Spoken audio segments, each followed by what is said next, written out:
Hello, dear art friends. Well, I'm back for another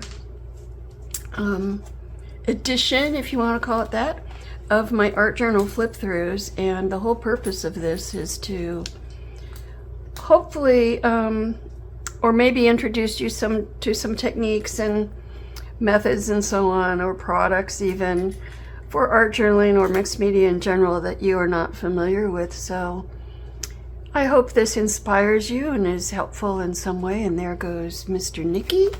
Come on, Nicky. We're going down. Okay. Let's check to see if we're still in frame. Yes, we are.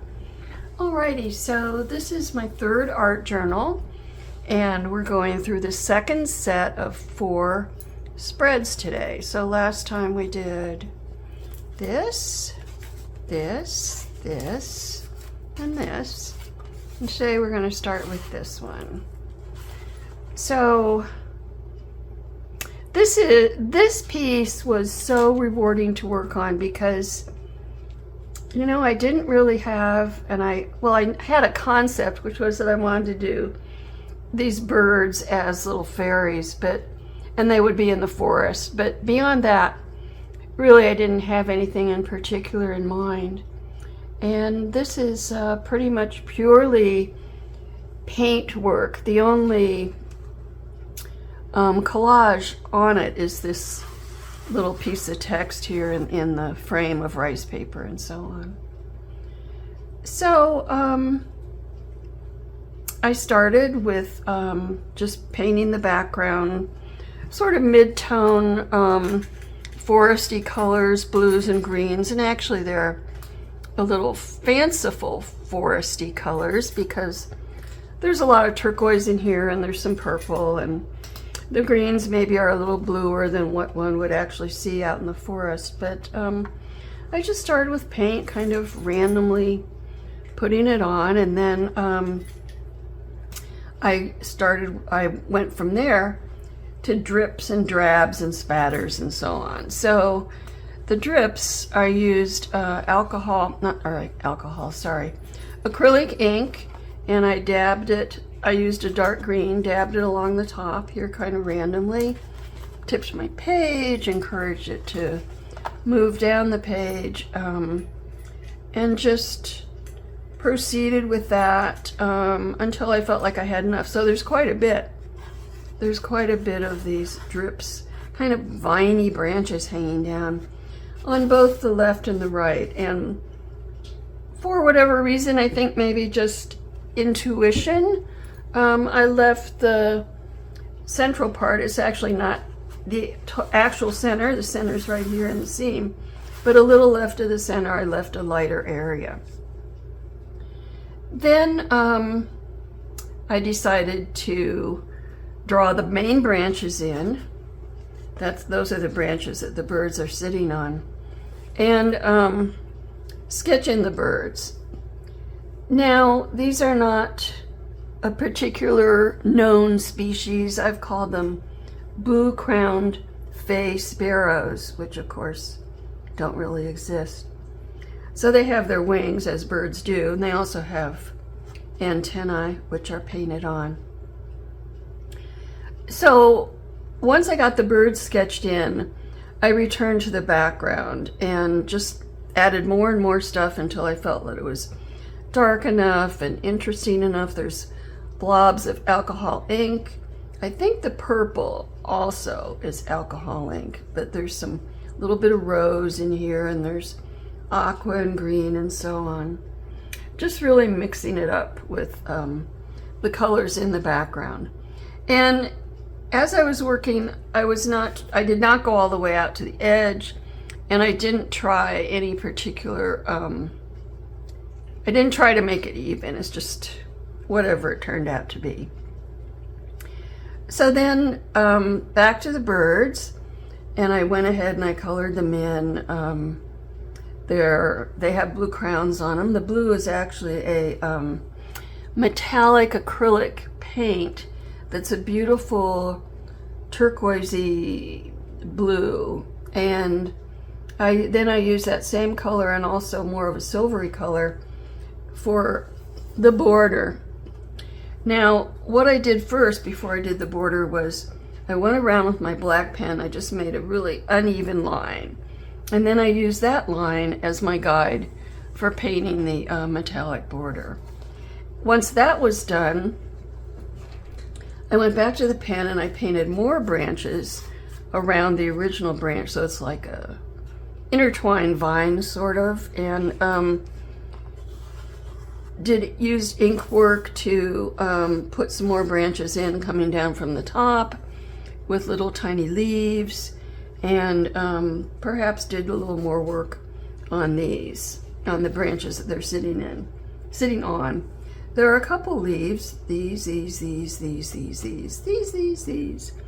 down here, that are collage, and that's something that I like to do, and I do fairly frequently, which is I take various colors out of images from magazines and just clip the little leaf shapes out and glue them on, and then in this case I outlined them with ink and added the central vein.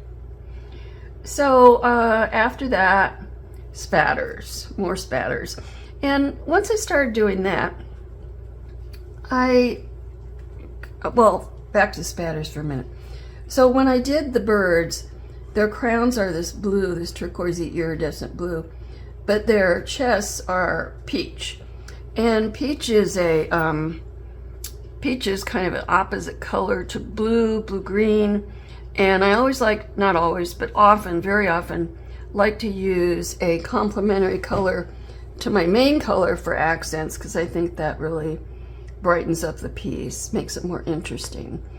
So I use that peach color on the chest and also on the ends of the antennae, and then I started splattering it a little bit, particularly in this area, and then started splattering with lighter colors and the metallic and some white in here. So then I started to think, well, wait a minute, this looks like snow. That's kind of cool. So I lightened up this center area with some gesso, just a thin gesso so I didn't get anything opaque, but lightened the area as though we're looking through the trees and down through the branches to snow on the ground.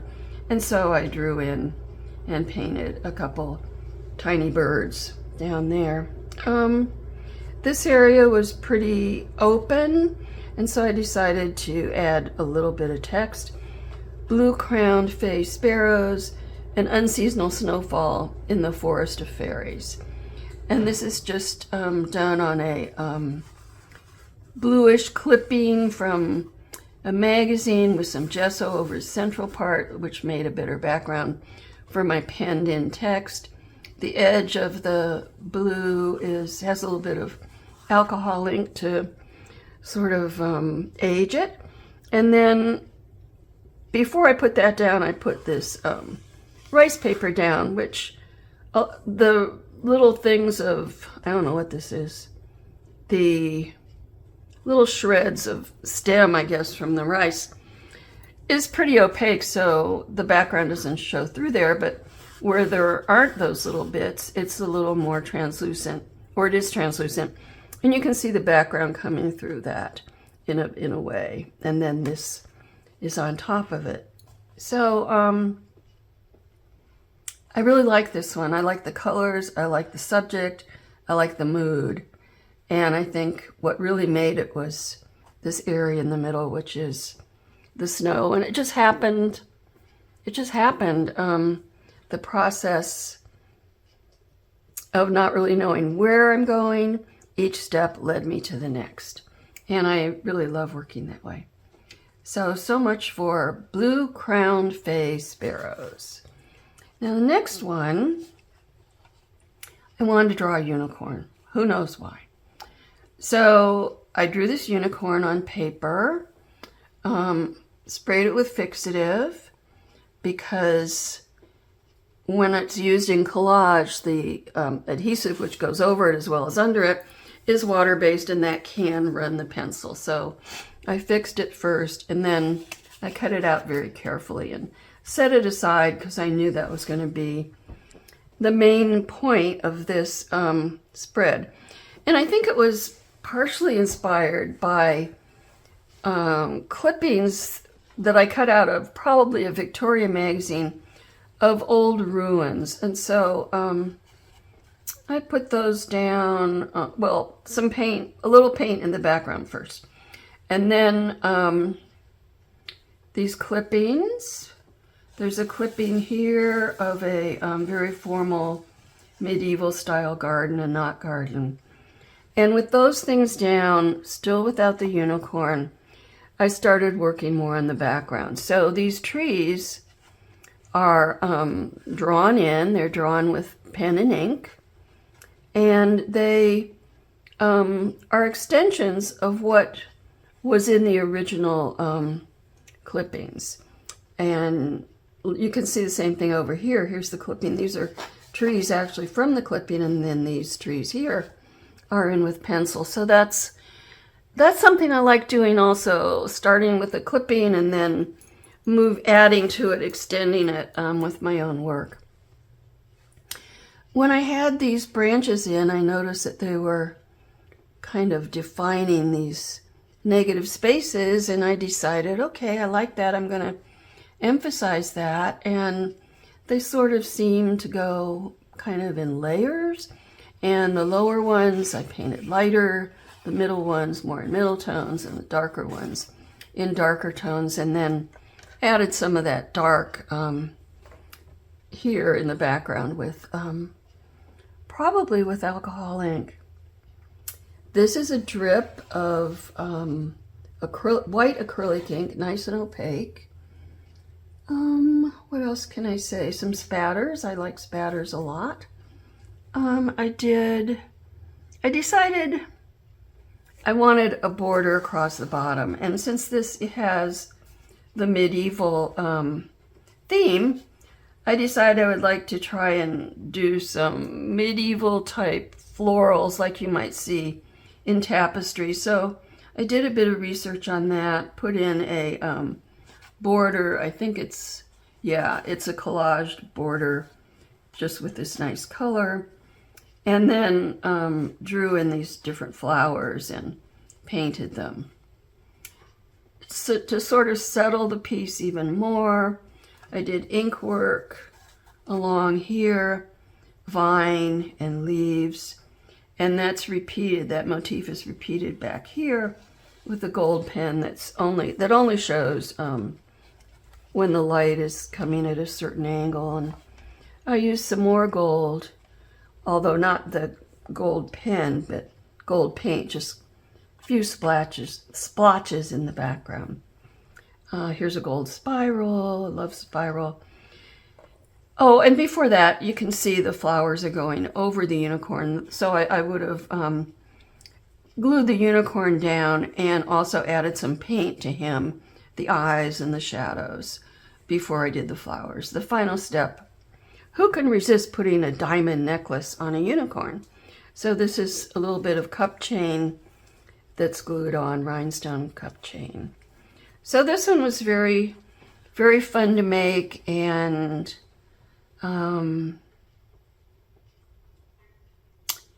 just inspired, I think, by these ruins, and also in my mind the desire of doing a unicorn, and then the unicorn brings to mind the unicorn tapestries with all the little florals. So and this looks kind of like lightning, which is cool. Anyway, okay, so now we have dogs in windows, and this is a much lighter feel, more informal. Started with paint, dark blues, purples in the background, added collage elements from a Robert Redford's Sundance jewelry catalog. Those always have nice little images, particularly of florals and leaves. Added those, some stamping with some big bubble wrap, little dots in the centers, just fooling around with the background. There's some text, I'm not sure. Let's see. Dogs, wondrous dogs in wondrous and wondrous dogs in, I don't know what it says, in windows. Dogs we are especially fond of a full moon, and I can't read the rest. So I like to add text, but I don't always insist that I'm able to read it when I'm done. It's just a nice visual texture, I think. So then for the dogs in the windows. So I started with some pieces of, this is, let's see, are they all? Yeah, they're all pages from an old book, because you can kind of vaguely see the text through them.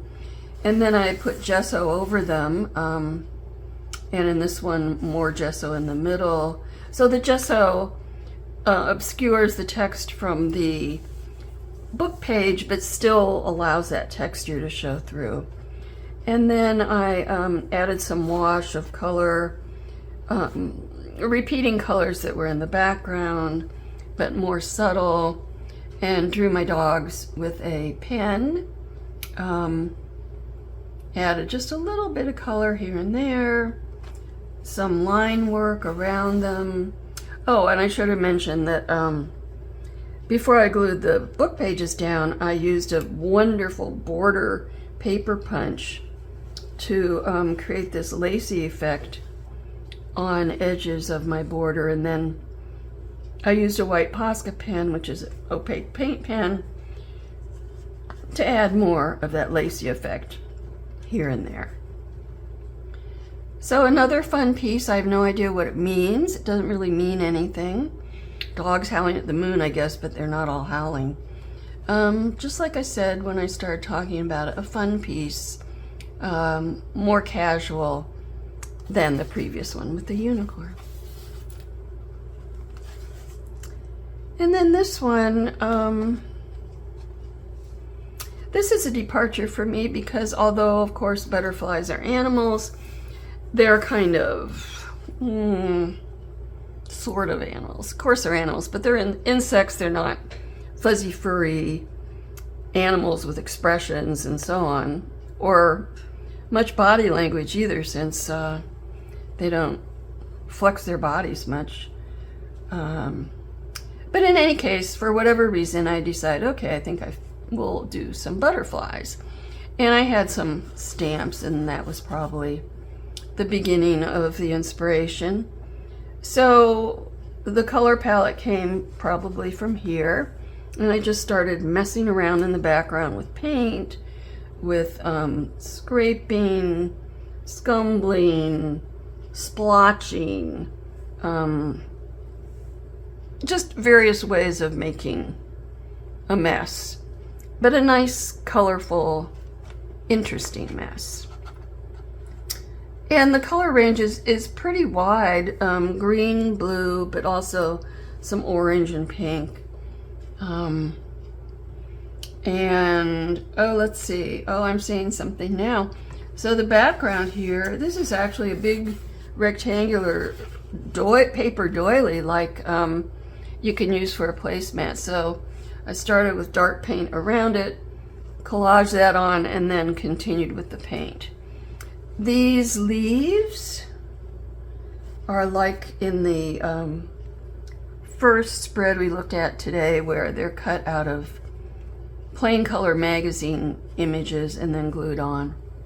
But in the center here, I have preserved a space for my butterfly drawing. So this drawing is done on a book page also, but it happened to be a blank page, probably from the front or the back of a book. And I used that same stamp to make the lacy edge. I used alcohol ink to vintage look the edge, and some, I think this is a ink pad, scraping it for texture, some splotches, some drips. But anyway, the drawing was pencil, and then I went over it with ink and colored in the butterflies and the leaves. These leaves are repeated down here, and I think this is like a potato vine, because these look like potato flowers to me, and this is the same vine and the same flowers over here. And then there's little bits and pieces of things here, little images that I cut out, this, that, this, there's a few stamps, and line work around here, just scribbly line work, gold dots, gold paint splotches, alcohol ink splotches. These are the waste from when I punched the lacy edges here. So I thought, oh, those are cute. I'll just glue those on there. So I don't think there's any real point to this piece. I don't think there's any real message. It's just, you know, an exercise in design and composition and color, and most of all having fun, which I did. And I don't know if you can see the gold paint down here, up here. Anyway, so those are the 4 spreads for today. I hope you enjoyed taking a look and maybe got some inspiration from them. And I hope that if you are on an art journal journey, you are enjoying it and continuing it and getting a lot of joy from it. If you're not on one, never too late to start. Good day to start. Okay, everybody, thanks for watching, and I'll be back in a week or so to continue. Oh, there's my dog. Okay, so I'll see you then. Bye-bye.